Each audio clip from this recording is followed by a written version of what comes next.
तर भाजपचे ज्येष्ठ नेते चंद्रकांत पाटील आपल्या सोबत जोडले गेलेले आहेत। चंद्रकांत दादा, स्वागत तुमचं।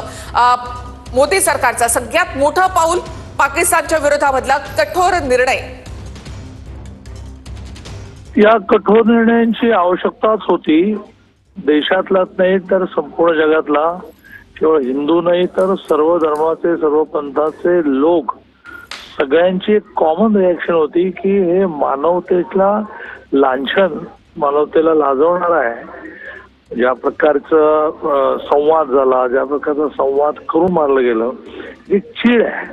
आणि ते सगळेजण, आपण सगळेजण मोदीजींच्या अशा काही कठोर निर्णयांची वाट बघत होतो।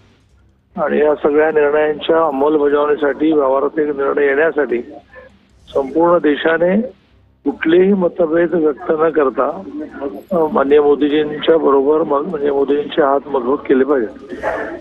नक्कीच चंद्रकांत दादा, याआधी पुलवामा हल्ल्यानंतर सर्जिकल स्ट्राईक आणि आत्ताचा हा कायदेशीर स्ट्राईक, पाकिस्तानच्या पूर्णतः मुसक्या आवळण्याचा प्रयत्न भारताचा, हे पाकिस्तानला खूप मागात पडणार आहे। माझं तर म्हणणं आहे की सुरुवात आहे। धन्यवाद चंद्रकांत दादा, तुम्ही आमच्याशी बोलात त्याबद्दल। मंत्री चंद्रकांत पाटील आणि भाजपचे ज्येष्ठ नेते।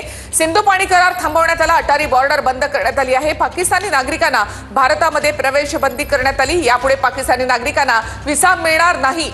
सगळ्यात महत्त्वाचा निर्णय, पुढच्या 48 तासात पाकिस्तानी नागरिकांना भारत सोडावा लागणार आहे।